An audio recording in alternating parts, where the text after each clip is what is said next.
सब। तो आज के दिन में हम लोग जो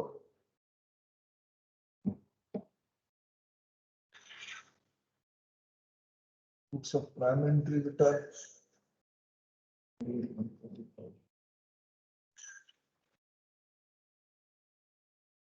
चलो ये बेटा आपको नजर आ रहा है?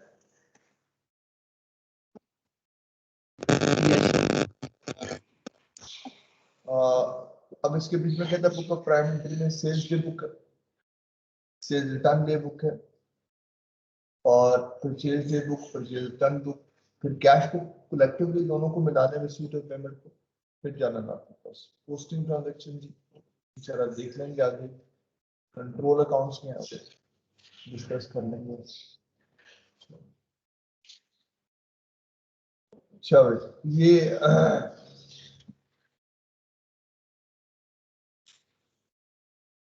यहाँ देखिएगा, कहता है documents in the sales cycle. जब हम सेल परफॉर्म कर रहे होते हैं तो ये सर्टेन डॉक्यूमेंट्स हैं जो हम लोग यहाँ पे आपके कह लें कि प्रेजेंट करते हैं, ठीक है। उसमें आपके पास सेल्स कोटेशन पहला डॉक्यूमेंट, सेल्स ऑर्डर, उसके बाद गुड्स डिस्पैच नोट, उसके बाद delivery note, sales invoices, statement, credit note. ये इस तरह की मुख्तलिफ आपके पास डॉक्यूमेंट्स हैं जो यूटिलाइज किए जाते हैं। मेरी बात को बेटा फॉलो करें। अच्छा, अब ये सेल्स कोटेशन क्या है? ये बेसिकली बिडिंग है। अगर कोई कस्टमर हमसे एक चीज डिमांड करने की बात करता है तो अक्सर हमसे पूछता है जी आप इसको कितने पैसों में देंगे। आप मेरी बात को बेटा फॉलो करें। ये चीज कितने की है, तो वो जो हम उसको प्राइस कोट करते हैं, ये कोटेशन का हमारे पास आप ये कहने के मामला बनता है। अब ये छोटे लेवल पे कोटेशन है, लेकिन जब आप इसी को कोटेशन को जरा बड़े लेवल पे लेके चले जाएं तो नॉर्मली स्टैंडर्ड नोटिस आता है, उस स्टैंडर्ड नोटिस को हम रिस्पॉन्ड करते हैं कि हम आपको ये चीज इतने में दे देंगे। बेटा मेरी बात को फॉलो करें। फिर जब हमारा उसके साथ एग्रीमेंट हो जाता है तो एग्रीमेंट होने के बाद अगले लेवल पे वो हमें आप ये कह लें कि सेल्स ऑर्डर, उसकी तरफ से ये परचेज ऑर्डर होता है, यानी वो हमें परचेज ऑर्डर डिलीवर करता है। अब परचेज ऑर्डर जब वो हमें डिलीवर करता है तो रिटर्न फॉर्म में आपके पास आप देखेंगे ये ऑर्डर होता है जो वो हमें प्रेजेंट कर देता है कि ये चीजें मुझे चाहिए। बेटा क्लियर है ये बात? Yes sir. तो जो उसका परचेज ऑर्डर होता है वो हमारे लिए सेल्स ऑर्डर बन जाता है, चाहे ये सेल्स ऑर्डर है जो उसने हमें प्रेजेंट कर दिया। उसके बाद अगली चीज हमारे पास आप ये कह लें कि गुड्स डिस्पैच नोट, यानी इसको आप ये कह लें कि वो कहता है कि notice to the customer to inform them that the goods have been dispatch and are on their वे।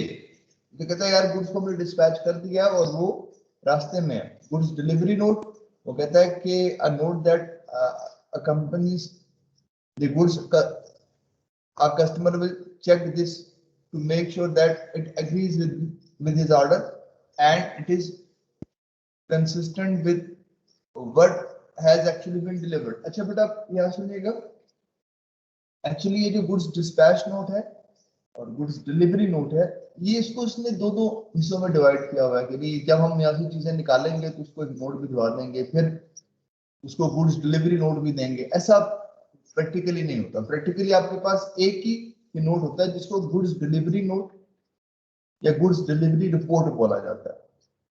इसी को गुड्स डिस्पैच नोट का नाम नहीं दिया जा सकता। दो सेपरेट कर लेते हो, मतलब आप ये कहें कि थ्योरेटिकली तो हो सकता है, इसमें कोई शुबह वाली बात नहीं है, ठीक है।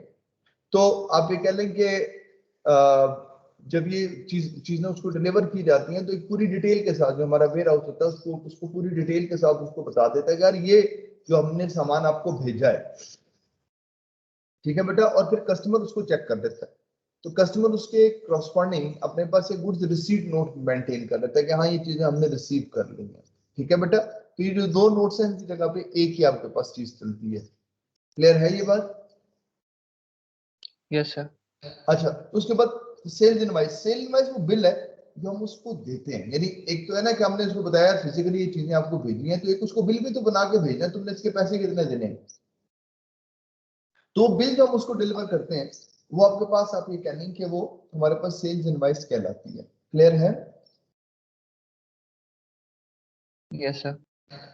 अच्छा, स्टेटमेंट कहता है document to show the customer the amount still owned at a point in time. यानी आप ये कह लें कि बाज़ हम ये कहते हैं कि यार अभी हमारे साथ आपकी ट्रांजेक्शन क्या होने, जरा उसकी डिटेल हमें दे दें। तो डिटेल एक स्टेटमेंट की शक्ल में जाती है कि यार ये ट्रांजेक्शन है, इतने पैसे आपने दिए, यहाँ यहाँ आपने पैसे दिए, इस टाइम पे दिए, और ये बैलेंस हमारे पास बाकी है। और बाज़ चीजों का भी बैलेंस होता है, यानी उसके बीच में भी होता है कि आपकी फलानी फलानी प्रोडक्ट अभी हमारे पास पड़ी, हमने आपको देनी है। तो ये सारी चीजें आपके पास आप ये कहें कि उसके साथ डिस्कस हो सकता है। क्रेडिट नोट, अगर कभी आप ये कह लें कि जो हमारा कस्टमर है वो हमें कोई चीज वापस कर देता है और वो कहता है कि ये चीज ठीक नहीं है, और हमारे पास उसकी रिप्लेसमेंट में कोई चीज ना हो, तो फिर हम उसको क्रेडिट नोट दे देते हैं। क्रेडिट नोट का मतलब होता है कि यार ये जो आपकी चीजें वापस हुई हैं ये हमने अपने पास रिकॉर्ड करनी है, तो जो पैसे आपने हमें देने हैं ये उसमें से रिड्यूस हो जाएंगे। बेटा क्लियर है? सर ये वाउचर टाइप की तरह होता है कि जिसमें डिस्काउंट वाउचर्स होते हैं। बेसिकली आपके पास उसी उसी उसी कैटेगरी का होता है कि आपके पास आप ये कह लेंगे it is like a voucher, कि जिसके बीच में हम इस चीज को एक्सेप्ट कर लेते हैं कि आपने ये चीजें हमें वापस की हैं। ठीक है बेटा? ठीक है सर। अच्छा, तो ये डिफरेंट डॉक्यूमेंट्स हैं जो सेल्स की इसमें यूटिलाइज होते हैं बेटा। कहता है कि रजिस्ट्रेशन क्रेडिट नोट क्या, issue an invoice, issue an invoice to a customer for ₹20,000. A later agrees to reduce the amount payable by 1,000 because some of the goods were of poor quality. A issues a credit note to the customer for ₹1,000. The customer is now required to pay 19,000, which is the invoice for 20,000 less the credit note. ठीक है बेटा? Okay sir. आप कहता है recording cell, कहता है the sales day book, इसके अंदर हमारे पास हमारी रिकॉर्डिंग है। The sales day book is one of the book of prime entry, it is used to make an initial record of sales on credit. Credit sales transaction are entered in the sales day book as a list. Double entry on updating the receivables ledger periodically, daily, weekly, monthly, a total of all transactions posted to the sales, and the receivables control account is in the general ledger. And the individual amount used to update the customers individual balances. ठीक है, तो अब वो कहता है इसको हम लोग इस तरीके से अपडेट करते हैं। अभी उसके आप ये कहें कि उसमें sales on credit, general ledger में receivable control account to sales, then receivables ledger के बीच में इसमें एंट्रीज बताएंगे। अब यहाँ अपने पास अपने कुछ चीजों को देख लीजिएगा, ये बोर्ड देखिएगा तो हम लोग डिस्कस कर रहे थे बेटा। हाँ, बोर्ड आपको प्रेजेंट होना शुरू हो गया बेटा? जी सर। Yes sir. अब बोर्ड पे हमने आप ये कहने कि अपनी ये जो ट्रांजेक्शन इनको लिखा हुआ है।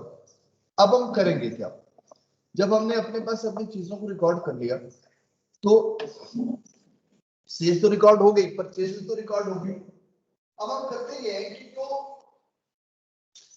इसका ये जो टोटल है इस बार हम ये टोटल उठा के सेल्स के अपने अकाउंट में ले जाते हैं। बेटा ये जनरल है, जनरल से हमने किस पे जाना है? लेजर है।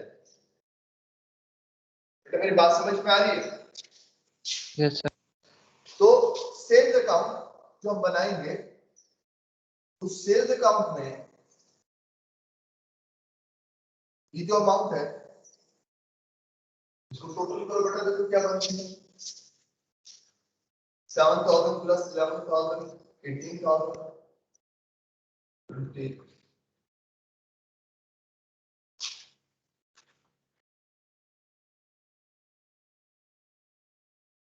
हाँ बेटा,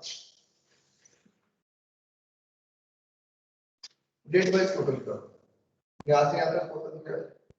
10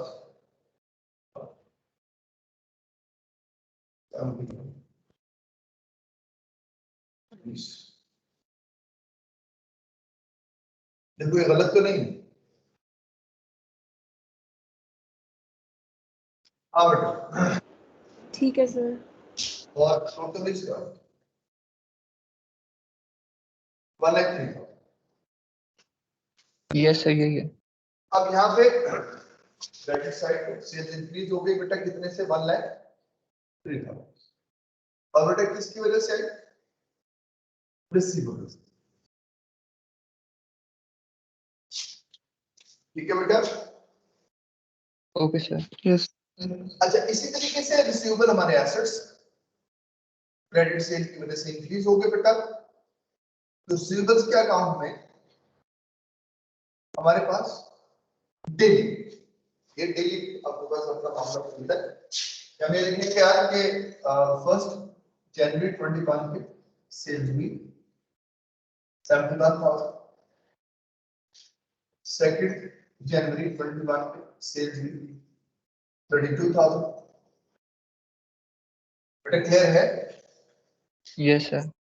अच्छा, तो ये जो आपके पास आप ये कि हम रिसीवेबल के अकाउंट में इसको शिफ्ट करते हैं, कुल भी डेली कुल भी वीकली, तो ज्यादा इसी तरह से इसको शिफ्ट कर सकते हैं। ठीक है, तो सेल्स में टोटल चला गया और रिसीवेबल्स में डेली बेसिस पे, क्योंकि रिसीवेबल्स को ना आपको कलेक्शन बाकी चीजों के बीच में आपको जाना पड़ता है, तो उसके बैलेंसेस को अपडेट करना आपके लिए जरूरी होता है। ठीक है, यस सर। अब एक छोटा सा लकुना इसमें रह गया, तो यार ये तो ठीक है कि आपने रिसीवेबल्स के बीच में इनको लिख दिया, लेकिन आपके रिसीवेबल अकाउंट जो है वो बेसिकली इस चीज को शो नहीं कर पा रहे कि ये पैसे लेने कैसे। तो मुझे जनरली ये तो पता चल रहा है कि ये रिसीवेबल्स हैं, मैंने इनसे पैसे लेने हैं, लेकिन वो बंदा कौन है जिससे पैसे लेने हैं वो यहाँ पे नहीं शो हो रहा। आप मेरी बात को अंडरस्टैंड करें। Yes sir. तो अब हम करते ही हैं कि एक्चुअली ये हमारे पास रिसीवेबल का कंट्रोल अकाउंट होता है। Control account basically it is a summary account.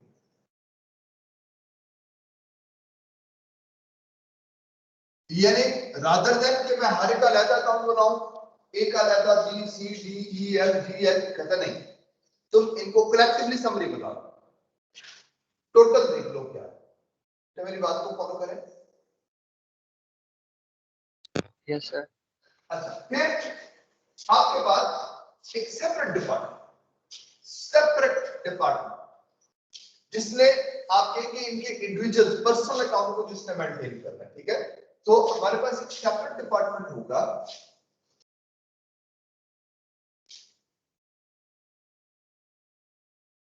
Separate department will maintain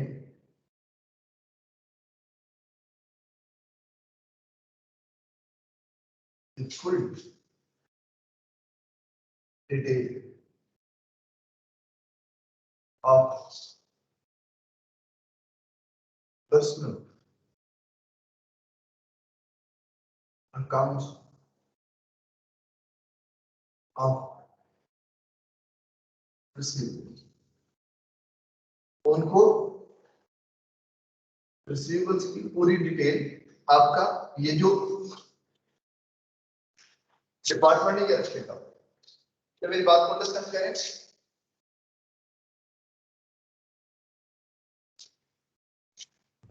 yes sir. अच्छा, अब इसका काम ही ये है कि इसमें सिर्फ और सिर्फ पर्सनल अकाउंट्स को मैनेज करें। अब ये अपने पास इनकी पूरी डिटेल बना है, वो क्या करेगा, मेरे पास यहाँ पे ऊपर इसको रख कर, तो वो ना सेपरेटली अपने पास हर हर एक कस्टमर का अलग से अकाउंट होता है। ए का अकाउंट सेपरेटली, बी का अकाउंट सेपरेटली, सी का अकाउंट सेपरेटली, डी का एक सेपरेट अकाउंट। तो मेरी बात को समझ रहे हो? Yes sir. ये जो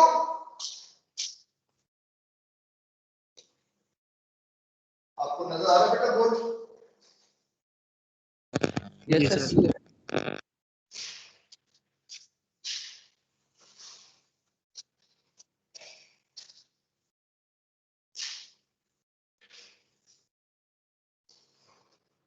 जी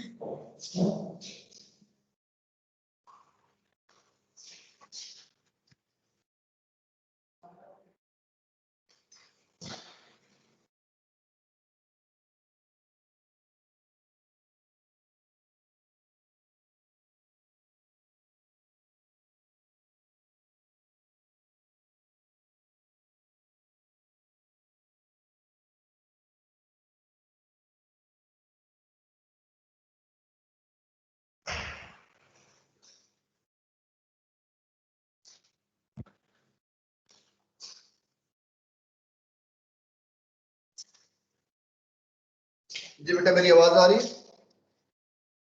Yes, sir.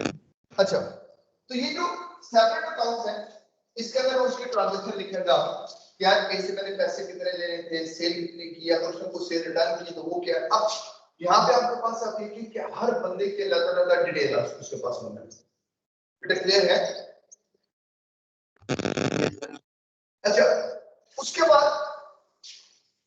जब हमारे पास आप देखें कि आप उसकी चीज से नहीं, यानी रिसीवर उनसे देने की सेल ही होगी, जाहिर बात है मुझे उनसे पैसे भी लेने हैं, सेल रिटर्न भी होगी आपके पास, डिस्काउंट भी उनको दिए जाएंगे, अलाउंसेस भी दिए जाएंगे, बैटर्स भी होंगे, इससे कुछ हो। आप मेरी बात को अंडरस्टैंड कर पा रहे हो? Yes, sir. और एट द एंड एक बैलेंस हमारे पास आ जाएगा। तो ये बैलेंस हमारे पास उसकी एक समरी होगी, यार टोटल मैंने इतने पैसे लेने। उधर से हमें वो क्या करेगा कि हम उससे डिमांड करेंगे इस डिपार्टमेंट से कि यार आपने हमें डिटेल दें डेटर से। ये जो आपके पास आपके अकाउंट है, इनको पर्सनल अकाउंट, पर्सनल, सब्सिडरी या नॉमिनल अकाउंट्स, नॉमिनल अकाउंट्स का नाम, ठीक है बेटा? क्लियर है? Yes, sir. तो ये जो पर्सनल, नॉमिनल या सब्सिडरी लेजर्स हैं, फिर हम उनकी डिटेल भी उनसे ले लेते हैं, यार इसकी डिटेल नहीं कि किस किस बंदे से हमने कितने पैसे देने हैं। तो फिर हम इसको आपस में रिकंसाइल करते हैं, यार अगर ये दोनों बैलेंसेस बराबर हैं तो ठीक है, अगर वो बराबर नहीं है तो फिर इसकी रिकंसिलेशन देखें, कोई एरर है तो उसको आपके पास आप ये कहें कि करेक्ट करें, अगर कोई फ्रॉड है तो उसको डिडक्ट करें। क्लियर है बेटा? Yes, sir. ठीक हो गया बेटा? बेटा ये समझ में आया आपके पास? Yes, sir. तो बिल्कुल सिमिलरली इसी तरीके से आप ये कहेंगे परचेजेस, उसकी भी पूरी डिटेल आपके पास, क्रेडिट परचेजेस है, पेबल का अकाउंट बन जाएगा, साथ परचेजेस का अकाउंट बन जाएगा। बेटा कोई मसला तो नहीं इसमें? No, sir. ठीक है। अब सर जनरल और जनरल लेजर में हमेशा वो कंट्रोल अकाउंट्स आते हैं या पर्सनल या दोनों में से कोई भी आ सकते हैं? कंट्रोल, सिर्फ कंट्रोल, ठीक है? यानी जनरल जो आपके पास लेजर है, जो आपके पास ट्रायल बैलेंस के लिए यूज होता है, उसमें सिर्फ और सिर्फ कंट्रोल अकाउंट आपने यूज करना है, पर्सनल अकाउंट्स को यूज नहीं करना, ठीक है? सर बुक में तो यूज हुए हैं। कहाँ बेटा? वो ओकलैंड गार्डन वाली जो एग्जांपल है। कौन सी बेटा? सर वो जो आपने सेकंड क्वेश्चन दिया था, एक नसीर वाला क्वेश्चन था और एक उसके बाद था। सर उसी बोला कि पर्सनल सबके पर्सनल अकाउंट बना करके रिसीवेबल होते हैं। वो क्वेश्चन बेटा उसका पेज नंबर मुझे दिखा सकते हो कौन सा? पेज नंबर कौन सा बेटा उसका? मैं देखता हूँ।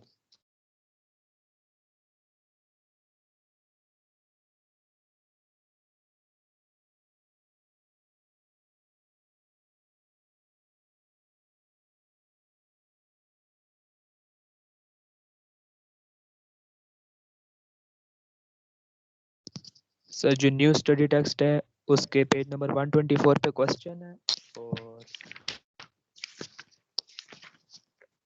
132 पे सजेस्टेड आंसर है।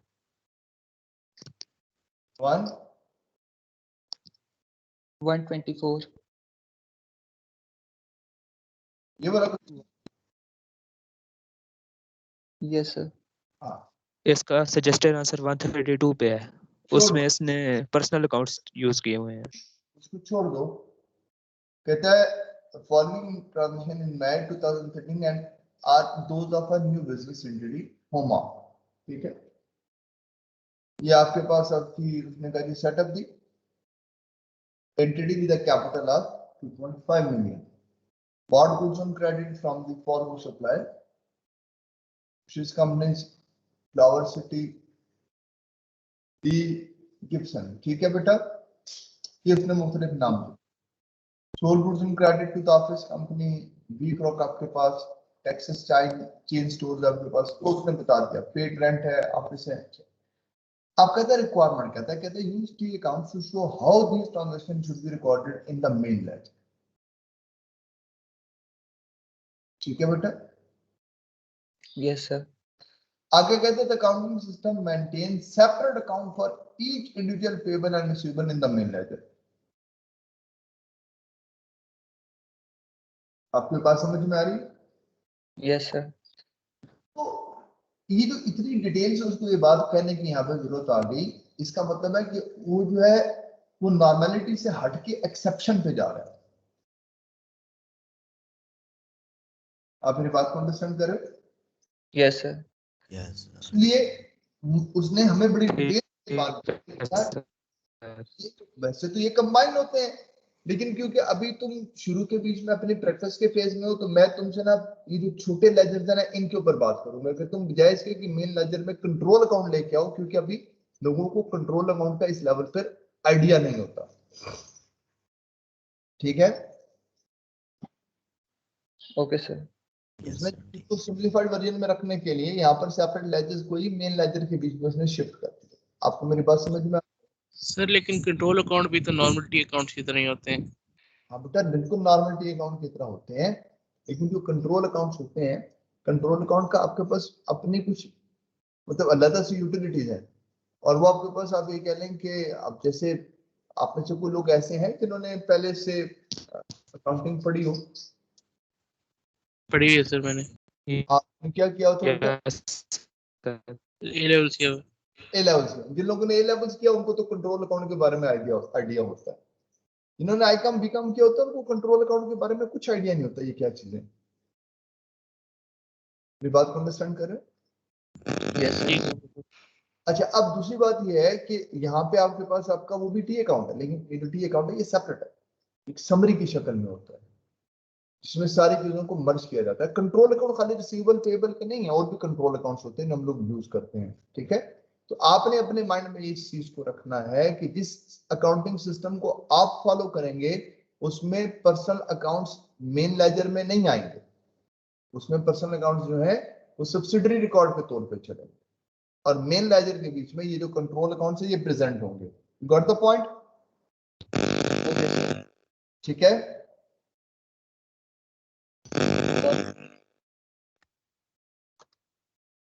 अच्छा बेटा,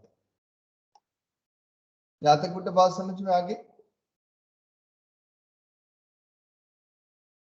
ठीक है, आप सर बाकी कल करेंगे। क्यों? हम बहुत मुश्किल से जागे हैं। बहुत मुश्किल से जागे हो, बड़ा आसान सा काम है यार। ठीक है, वो आगे देखो आपके पास सिंपल कहता है एग्जांपल है company made the following sales which are to be posted to the general ledger and the receivables ledger. Customer A B C D 1,40,000 की सेल्स है, और कहता है सेल्स रिटर्न डे बुक में कस्टमर ए ने 5,000 की चीजें वापस की। कैश रिसीव कहता है कस्टमर बी से हमने 40,000 की कैश भी रिसीव कर ली, कस्टमर सी से 20,000 की कैश भी रिसीव कर ली। ठीक है, अब general ledger receivable control account, इसमें सेल हुई आपके पास 1,40,000, तो सेल रिटर्न भी 5,000 की हुई, कैश 60,000 की दी, बैलेंस 75,000 का। क्लियर? Yes sir. सेल्स भाई रिसीवेबल 1,40,000 के, सेल्स रिटर्न ठीक है, क्लियर है? बैंक में 60,000, कोई मसला तो नहीं? No sir. ठीक है, तो इसने आपके पास सबको डिटेल दे दी। ठीक है, अब रिसीवेबल लेजर ए का लेजर, बी का लेजर, सी का लेजर, डी का लेजर। अब ये समझ रहे हो, ये रिसीवेबल लेजर ये इसके पर्सनल लेजर है। तो एक एक अकाउंट को सेपरेटली यहाँ पे प्रेजेंट किया। You got the point? Yes sir. जी सर, हाँ बेटा, ये हो जाएगा। हो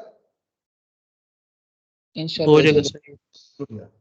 अच्छा, अब आगे डिस्काउंट अलाउड, ट्रेड डिस्काउंट, इसके बारे में डिस्कशन है। ठीक है, मेरे ख्याल में इसको इतना ही रहना है आज, बाकी कर दे। ठीक है बेटा।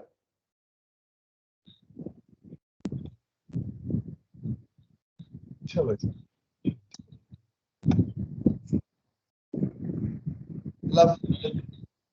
अल्लाह हाफिज सर। अल्लाह हाफिज।